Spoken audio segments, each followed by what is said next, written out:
A social justice group that invites white people to fight racism is spreading like wildfire in the United States. From 12 to 150 chapters in just 2 years. Surprised? It may not be making headlines yet, but perhaps we can change that. Clearly, a whole lot of white people are interested in fighting systemic injustice in the United States. So how exactly to do that? Our next guests have dedicated their lives to helping people grapple with that question so as to create real change. They're both organizers, educators, and feminist anti-racist activists themselves. Dara Silverman is the former executive director of Jews for Racial and Economic Justice. She's currently the national coordinator for SURGE, Showing Up for Racial Justice, the network I mentioned at the top. Crass is the former coordinator of Catalyst Project, an anti-racist training organization in the Bay Area, and he's the author most recently of Towards the Other America, Anti-Racist Resources for White People Taking Action for Black Lives Matter. Welcome both. Great to have you. So first, let's talk about SURGE. It's truly extraordinary what's been going on, but it's been beneath the radar for most people. So what is it, and what form is SURGE taking at this point? Well, thanks for having me and us on the show today to talk about it, because it is really important to get out, because there are so many white people who in this moment, as the movement for Black Lives and Black Lives Matter and the immigrant rights movement have grown, there have been all these white people who have been emerging who have said, I want to take action. I want to show up. I want to speak up. I want to rise up in solidarity, and also because I have a stake in this as well. And so SURGE was formed in 2009 after President Obama was elected. And while there was a moment during his election campaign when a lot of people, particularly white people, thought, oh, we're going to move into this post-racial society, in fact, what we saw was that there was a rise in hate crimes, a rise in right-wing organizing, militia organizing, and in attacks on Obama and people like Van Jones and other people of color in his administration.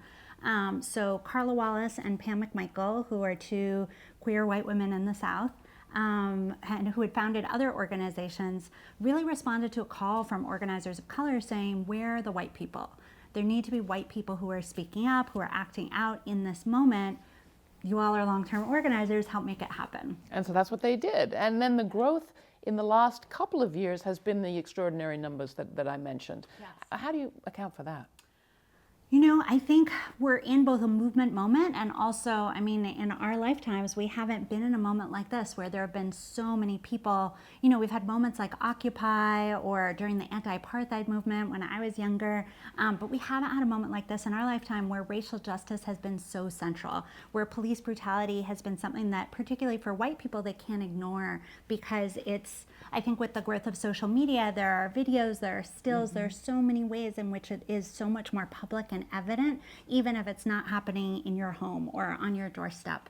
And so I think with the murder of Trayvon Martin, with the murder of Mike Brown in Ferguson, and then just with the steady stream, Rakia Boyd in Chicago, Eric Garner here in New York, you know, the list goes on and on, Tamir Rice in Cleveland, that every time one of these murders happens by the police and law enforcement, which happens, you know, every 27 hours, there's this moment of all these white people saying, we see this movement happening, we want to be a part of it, we don't entirely know how. And so they're coming together in local groups through their churches and their congregations and faith communities, through student groups, through parent groups, and through local SURGE chapters to act. Is that what Catalyst is seeing as well? And how does Catalyst work, Chris?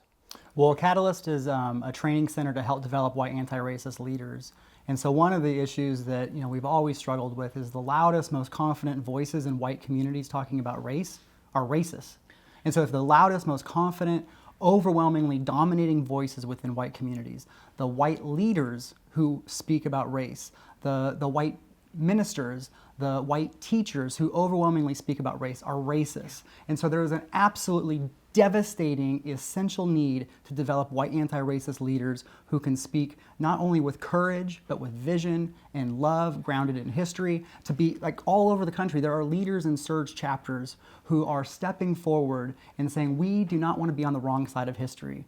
We want to be on the side of racial justice. We want to be on the side of Black Lives Matter. And so Catalyst for many years has been dedicated to developing white anti-racist leaders and organizers who can work in white communities, because essentially white children are abandoned to white supremacy. Because white children grow up in a society where that's the only value system, that's the only alternative, and so we need leaders who are presenting a racial justice white leadership. So practically speaking, what does it mean? What does it mean to be a white person in solidarity with the movement for racial justice, or even better, in the movement for racial justice? There's a whole wide range, but it begins with the name showing up for racial justice, showing up. So sometimes white people can get really worried about how to do it the right way, how to do it the perfect way. And so what we encourage in the books that I write, in the Catalyst trainings, in the Surge work, is white people need to start showing up. When we are living in a time of a renaissance of Black liberation leadership. So the question about why are so many white people turning out, we are living in a time when Black queer women are at the center of a racial justice movement that is unprecedented in the history of this country. And so white people are responding to a life-affirming, multiracial, democratic vision that is being screamed in the streets of around the country. But it can also be very daunting. I mean, you just alluded to it, but there you have, this model of the perfectly intersectional, queer woman of color leader of Black Lives Matter, and then you have a white person saying, I couldn't possibly not make a mistake in this situation. And that's right? one of the pieces that we have in Surge, is that part of the work is taking risks and knowing that we're going to make mistakes, right? Because we're steeped in this white supremacist culture. Like Chris was saying, we're raised learning racism like the air that we breathe. But a lot of people have had the experience of participating in anti-racist workshops or whiteness consciousness workshops and being called out as racists, and it's not very fun. Yeah. And I think that's one of the things for us, that we're really trying to create a different culture, a culture that is grounded in love, but in fierce love. Of, So what form does that take? Well, it isn't enough, sometimes love in contexts like this can be seen as like, oh, love, it's like soft and rainbows and flowers. And I think for us, it's really about, there's a fierce love that we have a stake in ending racism as well. For a lot of white people, we've lost our parts of our humanity because of not having an identity and an ethnicity and a culture that we can draw on. I'm Jewish, so I feel lucky in certain ways because I have a pretty strong culture. Here in New York, being Jewish is a very clear ethnicity, but I go to other parts of the country, or even to upstate New York where I grew up, and it's a lot less clear for white people what it is, both that we have and that we've lost because of white supremacy. So I mentioned calling out. I was very moved when I went to a Surge meeting in New York not so long ago to hear about your concept of calling in. Can you tell us about that? Sure. So basically the idea of calling in is that all of us as white people are going to make mistakes because we're steeped in this culture, and because there are things about race that we can't see, and we all have multiple identities as well. So as an organization that has a lot of women's leadership and queer leadership, young people and older people, there are all these moments where we're going to sort of stick our foot in it. And so how do we call in other white people and say, like, hooray, we've made a mistake and now we can learn from this and keep going. And to help us figure out what our stake is in continuing to do this work together, it's really so much about building deep, connected relationships that are about how do we be brave with each other. I was telling you before last night that a whole crew of Surge folks blocked off one of the lanes of traffic on Park Avenue at an event that Donald Trump was speaking at to protest his racism and xenophobia. And it takes bravery to do that. It's not something that's very common for a lot of white people to do. And as Chris was saying, we have this amazing model of all the leaders of color in Black Lives Matter and the movement for Black Lives and the immigrant rights movement. So it's challenging us as white people to stretch into taking more public action. You mentioned models, and there are actually some good models. We just don't hear about them very much. You have in your book a dedication to Anne Braden and Ella Baker, and you have a picture of the two of them, and I realized I hadn't seen that picture before. Can you tell our audience a little bit about who those two were? Yeah, absolutely. So the picture is actually kind of a visual snapshot of my strategy and the strategy that I think that Surge and many of us work from. So it's Ella Baker, who's organizing in Black working class communities throughout the South in the 50s and 60s, who's working to build up Black working class power against Jim Crow apartheid with the vision of building then citizenship and dynamic power for a multiracial democracy around the country. And Braden is committed to winning the hearts and minds of white Southerners away from the death culture culture of white supremacy and into a life-affirming, multiracial, democratic vision. So Ann Braden is organizing in white communities to help build up white support, participation, and leadership within the civil rights movement.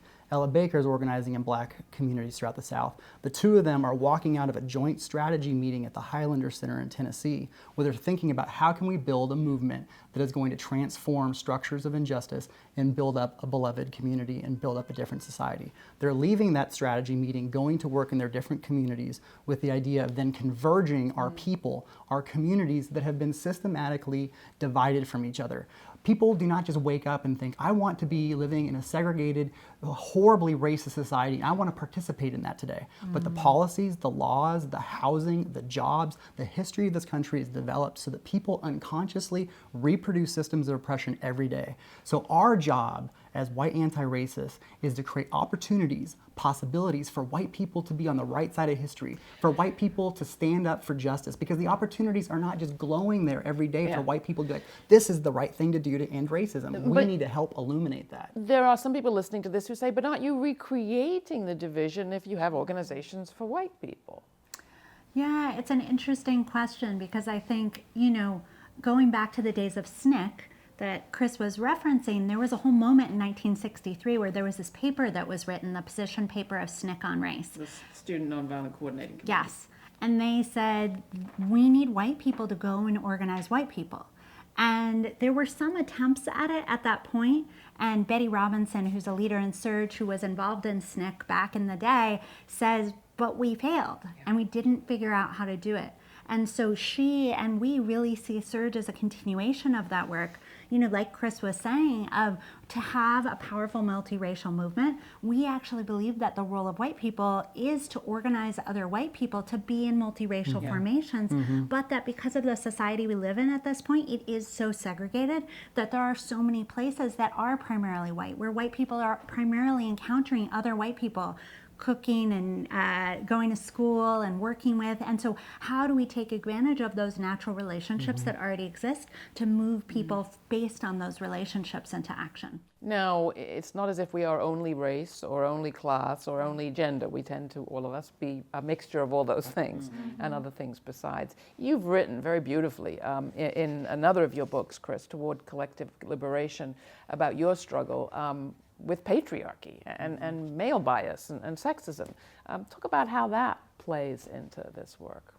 Well, supremacy systems are deeply committed to maintaining power at the top. So Occupy talked about the 1% and wealth and power going to the top. Well, systems have to be maintained, and one of the ways they're maintained is through dividing people and creating, we often talk about oppression and privilege, but there's also ruling class power. So ruling class power means deciding the policies, the neighborhoods, the jobs, the way that people who have privilege and oppression then live. And so for those of us who have been raised white and given certain psychological and cultural privileges around whiteness, like W.E.B. Du Bois talked about, have been divided from other working class and poor people of color who also don't have health care, who are also trying to have meaningful wages, and who gender? are also...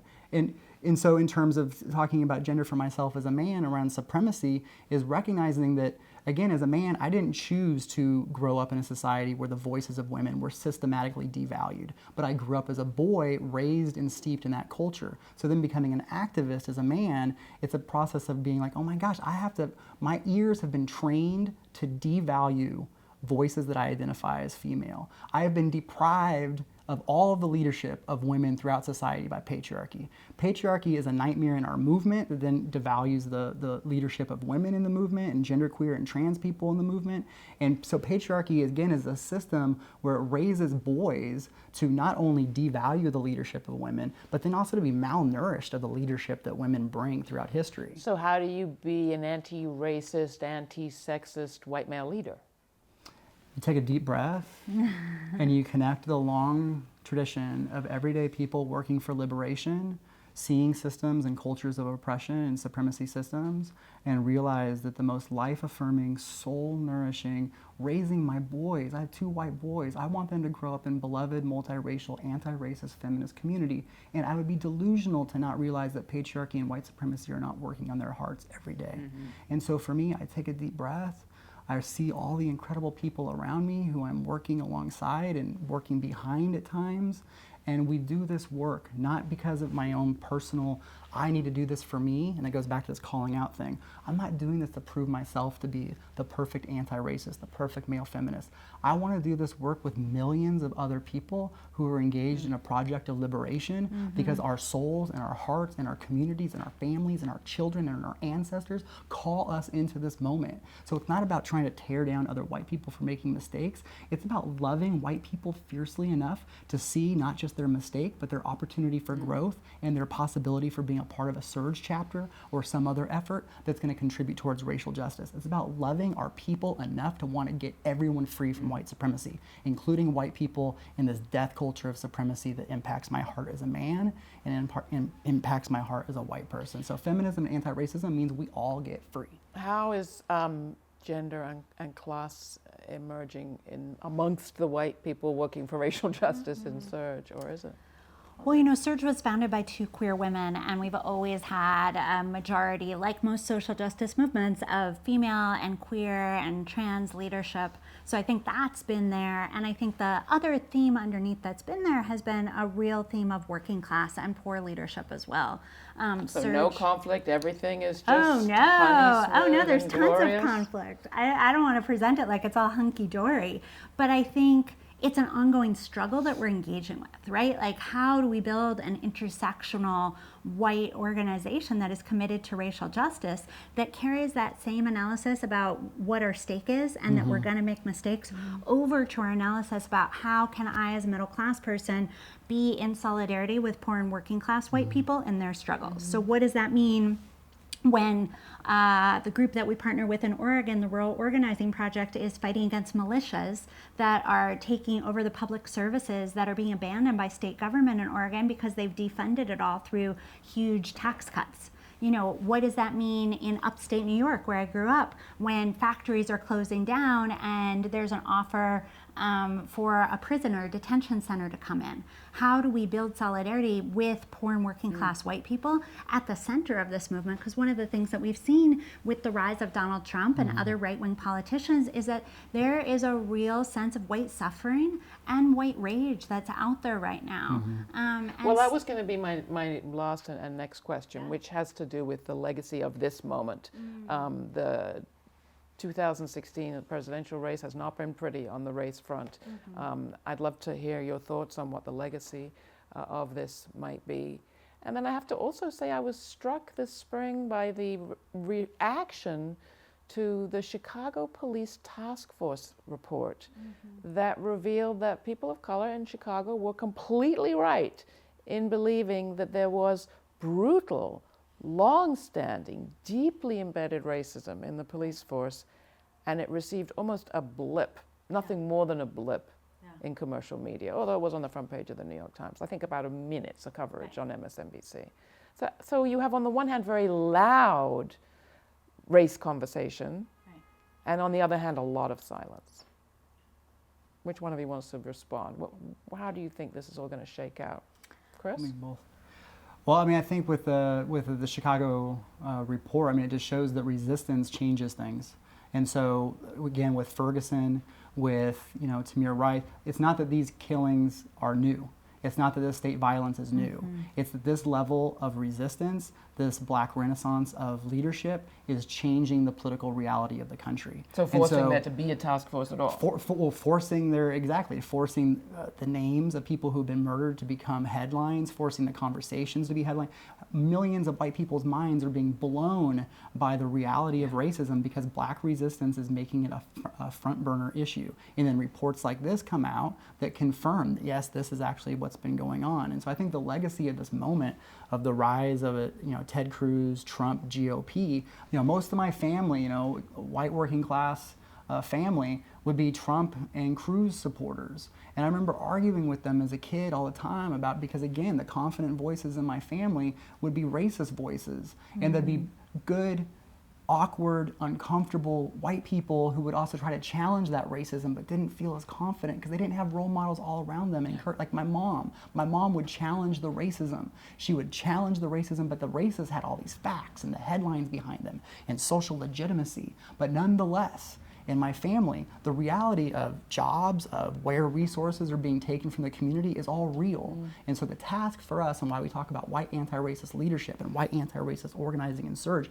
is not to go and shame white people about the realities of their racism. It's to say that racism has been destroying your humanity and aligning you with Trump and Cruz at the expense of your schools, your children's futures, and that multiracial democracy, Black Lives Matter, is a movement that is for the human rights of us all. And so moving our communities into this work, not only because it's the right thing to do in this historic moment, not only because we want to end this culture that's devouring the lives of children of color, but this white supremacy culture is also poisoning the hearts and minds of white children and gutting the resources from working class and poor white communities. And we want to say enough. Yeah. We want to say we are for a transformative vision that includes all of us with Black Lives Matter at the center. So is it fun? I asked Tim Wise the same question. But is this work fun? It has a bad rep. It is incredibly fun because a big part of what we're doing is building beloved community. Yeah. That is what so many of us long for, is to have that community do the work in together. So I think about Chicago and the question you just asked, and groups like Assata's Daughter and BYP 100 and the Surge affiliate there that has been out in the streets with them at vigils as they fought for reparations for all the people who have been hurt and murdered and abused by the police, as they've unelected the district attorney there, as they've shut down the Trump rally. All of those things have happened through a broad and deep coalition that is centered in the leadership of Black queer women. And the Surge group there and in other places are playing a crucial role in being a part of that and bringing more white people into this movement. So if somebody's listening or watching this and wants to participate, what can they do? Well, they can follow us on Facebook or Twitter, Showing Up for Racial Justice. They can join at our website, showingupforracialjustice.org/join. They can look on our website. We have a list of all 150 chapters across the country. Has it been challenging to grow this fast? Oh, it's been incredibly challenging. Are you kidding me? One of the things we're in right now is how do we have an infrastructure that can build and support a democratic organization that's gone from 12 groups to over 150 in a year and a half. Anything you'd add to what people can do if they got inspired by listening to the two of you today? Well, the book, Towards the Other America, I just put out this book, and it was basically from white people reaching out to me on Facebook and email, and also just being in community conversations and going to events where white people over and over and over again are having, again, their minds blown and saying, what can I do? So this book was put out with interviews with community leaders like Dara, with white working class leaders in Denver and Maine and Kentucky, really to bring forward leadership around the country who can then provide models of what's actually happening right now in the country around white people taking action for Black Lives Matter and for racial justice, as well as just reflections and advice. So get the book. Get the book, get in the movement, and let's all get free. All right. Thank you so much. Crass and Dara Silverman, thank you so much for being with us. Thank you. Really a pleasure.